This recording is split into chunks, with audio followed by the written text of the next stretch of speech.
Bonjour à tous les passionnés de l'Institut Auguste Armand. Bienvenue sur News Center 247 pour un nouvel épisode qui risque de bouleverser profondément les fidèles d'ici tout commence.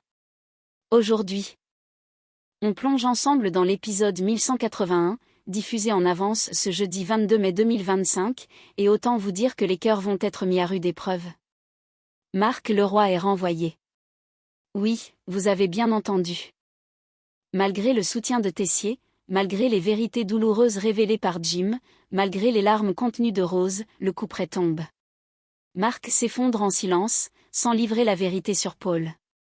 Et dans ce silence, il perd tout. Mais ce n'est pas tout. Milan ment, fuit, et cache un secret de plus en plus inquiétant. Rose accepte un voyage à Gênes avec Paul, mais à quel prix émotionnel ? La rumeur sur l'alcoolisme de Marc enflamme les couloirs de l'Institut. Joséphine confronte Paul dans un échange tranchant et bouleversant. Autant de tensions, de trahisons. De choix impossibles qui rendent cet épisode absolument incontournable. Restez bien avec nous, car ce résumé vous plonge au cœur d'un épisode saisissant, bouleversant et d'une intensité rare. Alors, prêt à revivre chaque rebondissement ? C'est parti. Dans le bureau de Tessier, la lumière est tamisée, l'atmosphère feutrée mais lourde de conséquences. Marc, debout, les traits tirés, affronte enfin la vérité. Il inspire longuement, puis lâche, d'une voix rauque. J'ai rechuté. Et j'aurais dû venir te voir, avant que tout parte en vrille. Un silence s'installe. Tessier ne bronche pas tout de suite, puis il croise les bras, le regard plus doux qu'à l'ordinaire. Tu sais, l'addiction, je connais. J'ai eu, plus d'une fois, envie de replonger.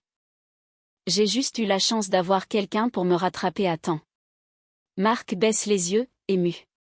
Il n'attendait pas de compassion. Il reçoit bien plus, de la compréhension. Tessier s'avance. Pose une main sur son épaule. Tu t'es planté. Tu l'as reconnu. T'as assumé. Et rien que pour ça, tu mérites pas qu'on t'enfonce.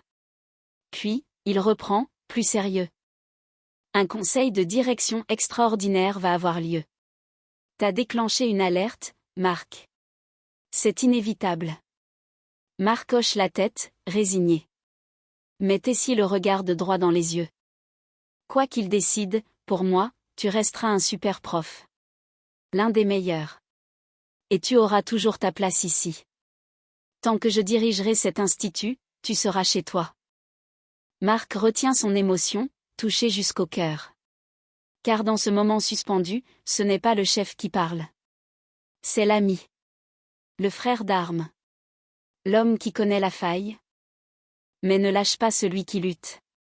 Dans la cuisine de la coloc, la lumière du matin baigne les plans de travail. Anaïs a tout préparé, tartines grillées, jus pressé, café fumant. Et même quelques fruits découpés avec soin. Elle sourit, un peu nerveuse, un torchon à la main, jetant un œil vers la porte. Milan entre, les cheveux en bataille, l'air encore ailleurs.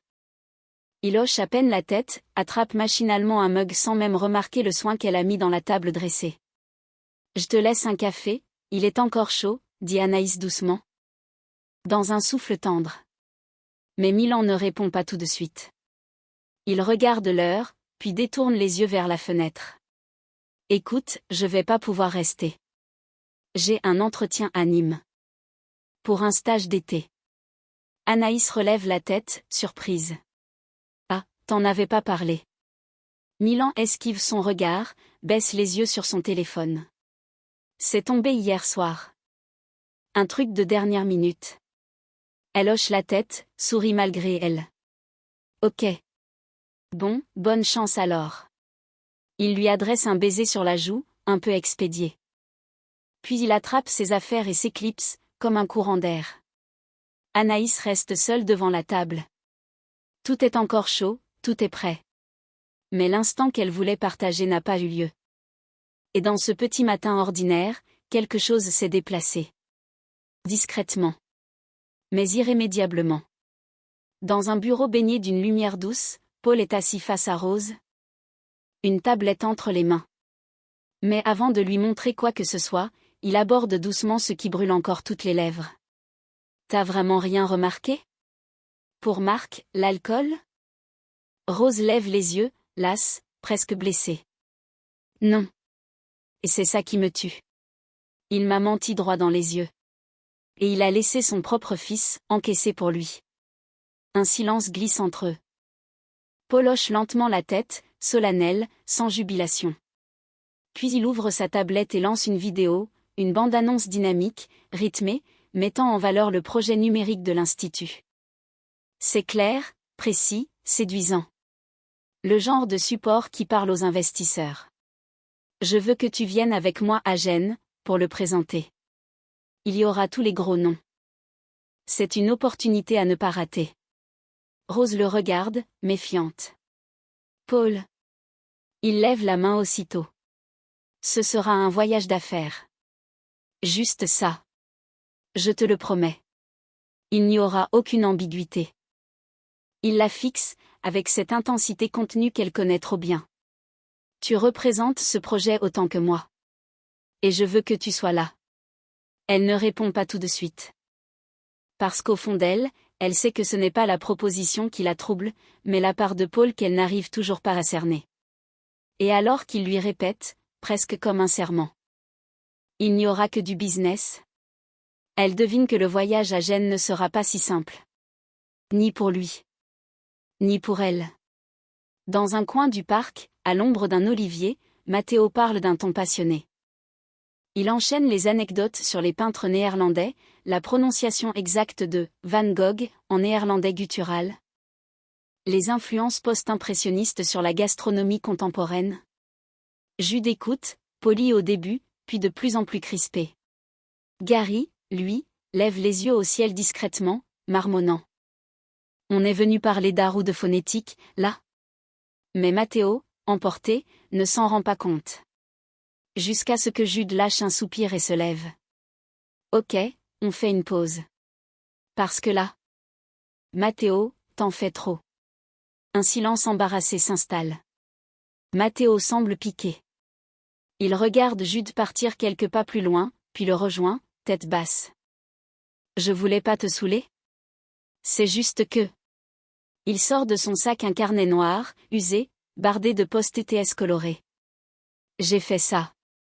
Un carnet de culture G, classé par thème, art, histoire, cuisine, musique.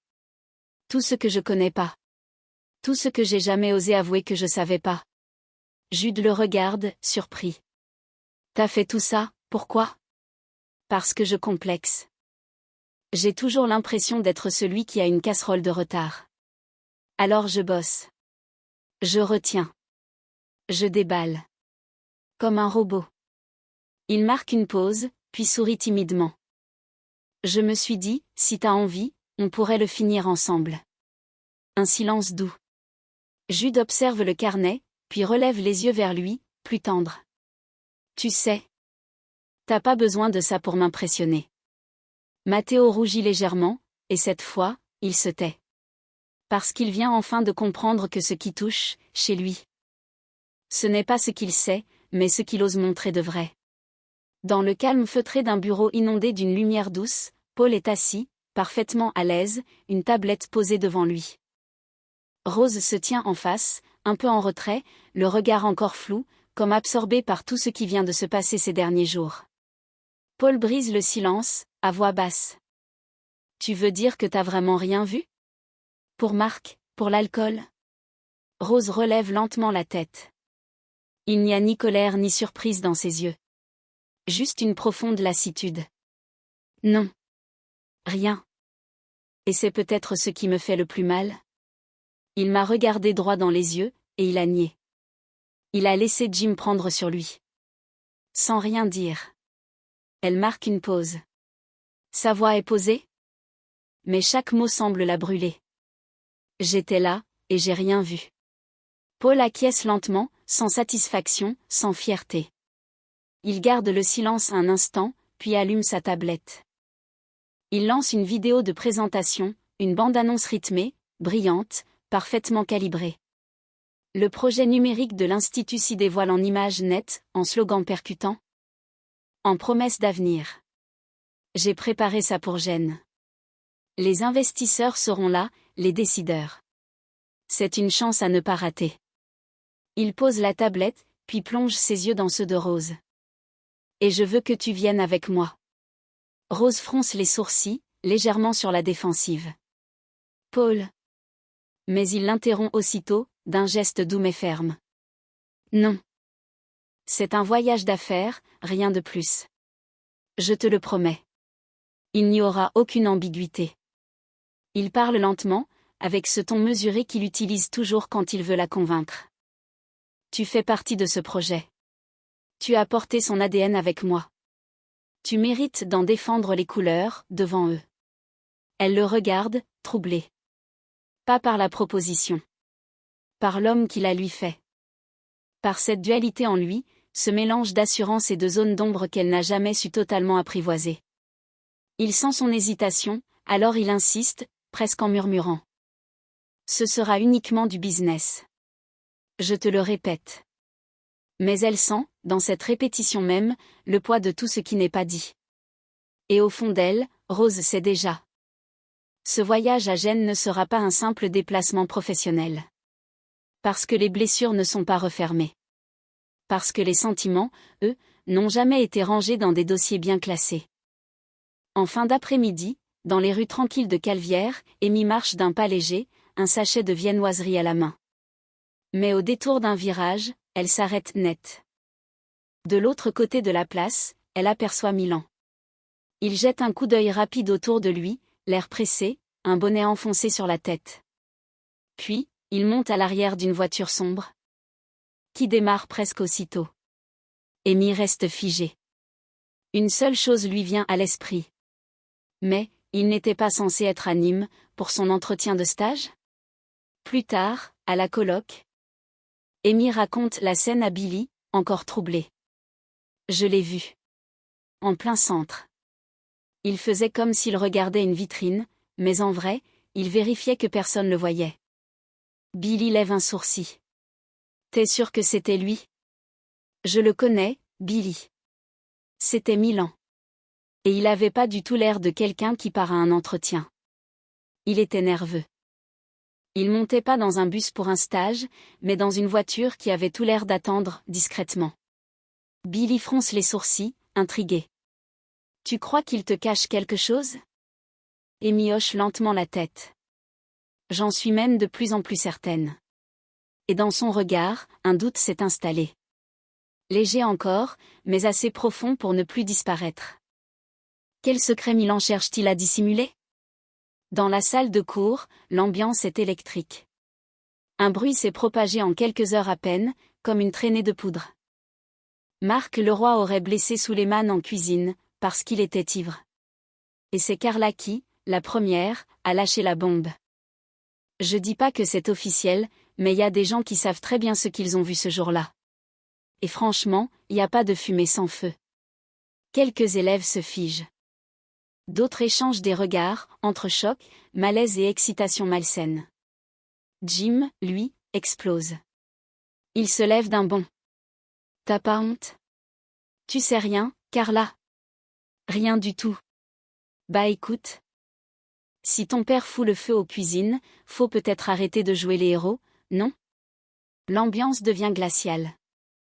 Mais avant que ça dégénère, Olivia entre dans la pièce, alertée par l'agitation. Qu'est-ce qui se passe ici? Silence tendu. Jim serre les poings.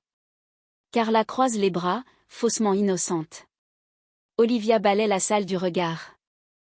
Si j'entends encore un seul mot déplacé sur un professeur ou un élève, la sanction tombera. Est-ce clair?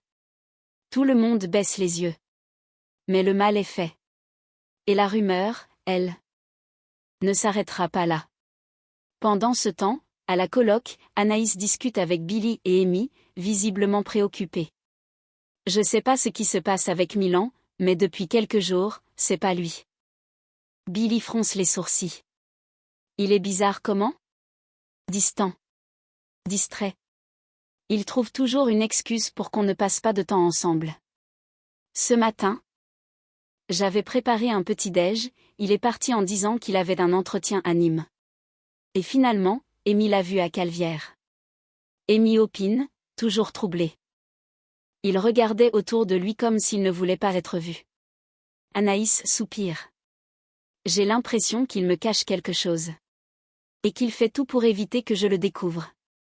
Un silence. Billy lâche, à mi-voix. Alors soit il prépare une surprise, soit il mène une double vie. Et dans les regards échangés, un frisson passe. Car quand l'instinct commence à parler, il ne se trompe presque jamais. Dans la cuisine encore vide de l'Institut, Jim et Jasmine sont accoudés à une table en inox. Mark, lui, reste debout. Les bras croisés, les traits tirés, comme s'il portait tout le poids du monde sur les épaules. Jim lâche, agacé, les mâchoires serrées. Tu dois parler à Clotilde. Et à Rose. Tu dois leur dire que Paul te fait chanter. Jasmine opine doucement. C'est la seule façon d'arrêter tout ça, Mark. T'as essayé de tenir, de faire bonne figure, mais là, ça suffit. Mark secoue la tête, le regard perdu. C'est pas si simple. Si j'ouvre ma bouche, si je balance Paul, il sort le dossier de Jim. Et tu sais ce que ça veut dire, prison. Jim explose. Mais je vais y aller, en prison. Si tu dis rien, il va continuer à détruire ta vie morceau par morceau. T'as déjà perdu Rose, maintenant, tu vas perdre ton poste? Et quoi ensuite? Tu vas finir seul, à la rue, avec une bouteille à la main? Mark reste muet. Il sait que son fils a raison.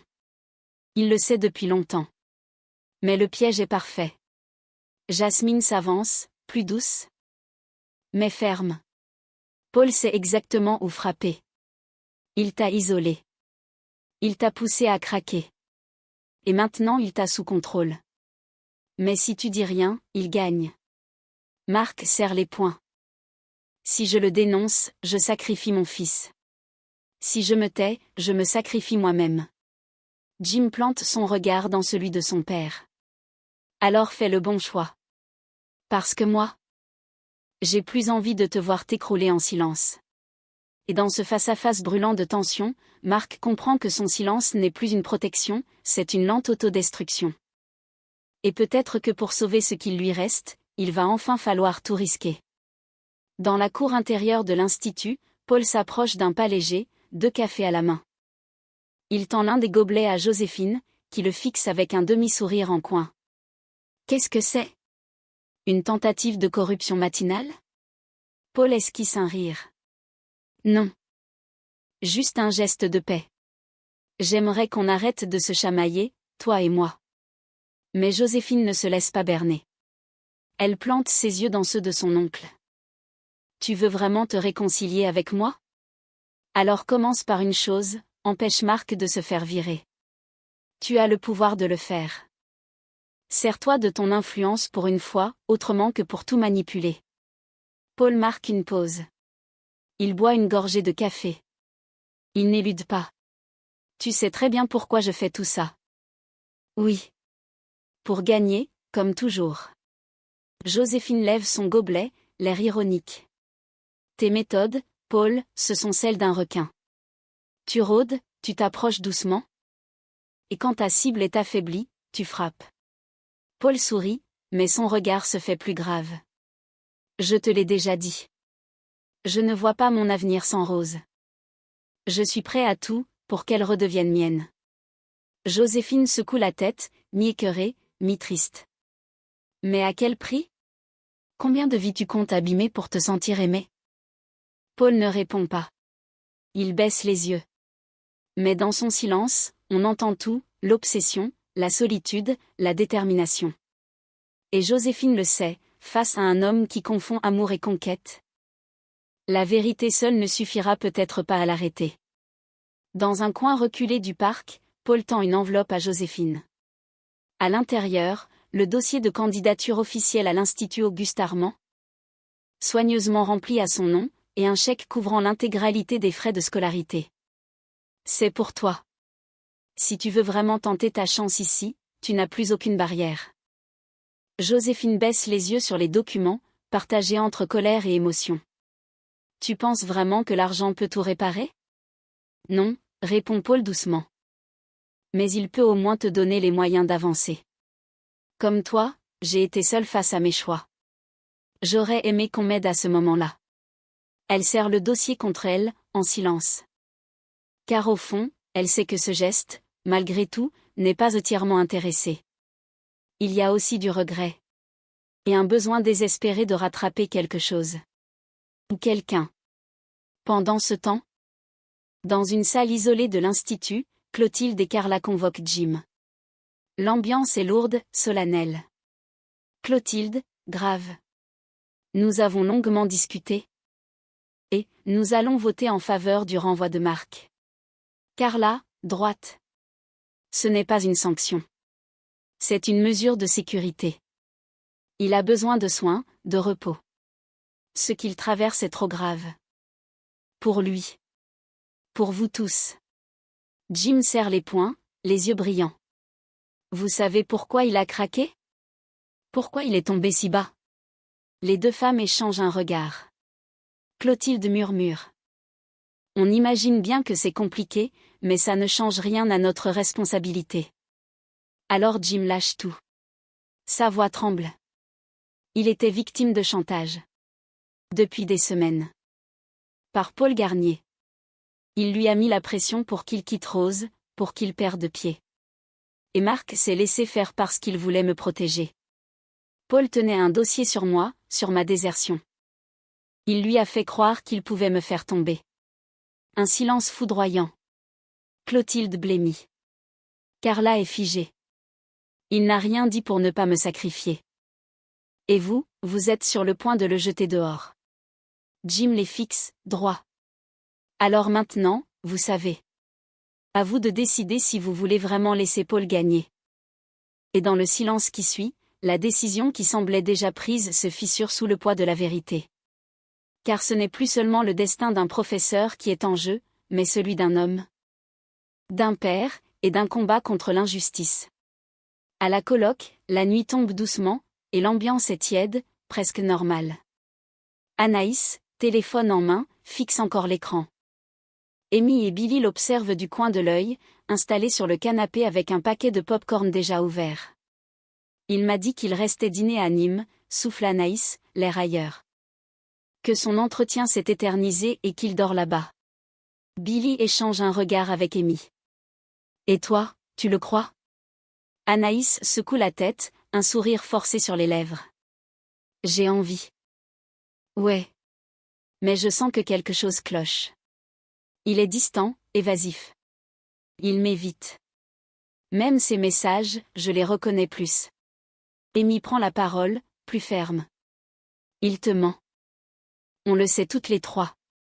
Et plus il s'enfonce, plus il s'isole. Billy tente de détendre l'atmosphère. Bon. En attendant que Monsieur Milan réapparaisse avec des explications. On s'est prévu une soirée bien gore. J'ai dégoté un film interdit aux moins de 16. C'est dégueu, c'est intense, et ça va nous changer les idées. Anaïs esquisse enfin un vrai sourire. Ok. Mais je préviens, s'il y a un clown tueur, je me casse. Elles rient toutes les trois. Mais sous les éclats de voix, plane toujours ce malaise silencieux. Parce que quand quelqu'un qu'on aime commence à mentir, ce ne sont pas les films d'horreur qui font le plus peur, mais les silences entre deux messages. La salle du conseil est tendue comme une lame.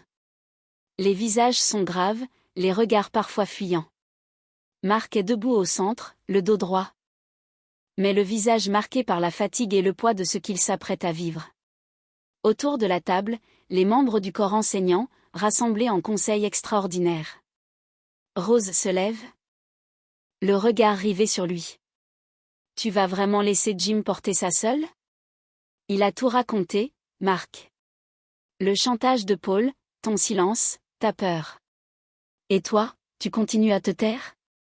Mark déglutit. Ses yeux croisent ceux de Rose, brièvement. Puis il inspire, lentement. Jim s'est trompé. Il a vu ce qu'il voulait voir. Il cherche une excuse à ma chute. Mais personne ne m'a poussé à boire. J'ai juste pas assumé ce que j'avais en moi. Un silence glacial. Rose recule d'un pas, choquée. Elle comprend, il choisit de tomber seul. Il refuse de balancer Paul. Par loyauté. Ou par honte. Ou peut-être par instinct d'autodestruction. Le vote commence.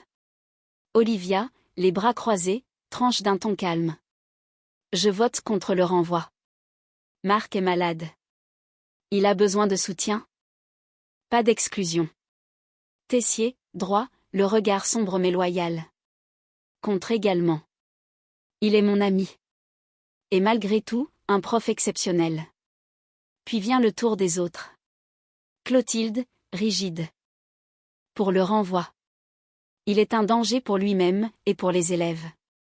Stanislas, hésitant un instant, finit par trancher. Pour. Et Carla, enfin, avec froideur. Pour. 3 voix pour. 2 contre. La sentence est claire. Inévitable. Tessier se lève, lourdement, et prend la parole d'une voix plus grave que jamais. Le conseil a statué. Marc Leroy est renvoyé de l'Institut Auguste-Armand, avec prise d'effet immédiate. Un silence de plomb s'abat. Marc ne bronche pas. Il hoche la tête, une fois. Et quitte la salle sans un mot. Ni larmes. Ni colère. Juste ce vide immense qu'il laisse derrière lui. Et dans les yeux de Rose, ce n'est plus la colère qui domine. C'est l'incompréhension. Et une infinie tristesse. Parce qu'en refusant de parler, Marc n'a pas seulement perdu son poste. Il vient de perdre ce qu'il lui restait de lien. Et voilà. Marc Leroy a quitté l'Institut, tête haute, cœur brisé. Il a préféré le silence à la vengeance. Mais à quel prix? Il perd tout, sa place, sa dignité, et peut-être l'amour de Rose. Dans les yeux de son fils Jim, c'est la douleur. Dans ceux de Rose, c'est la tristesse. Et dans les couloirs de l'Institut, c'est la rumeur qui enfle, la peur qui grandit, et la vérité qui tarde à éclater.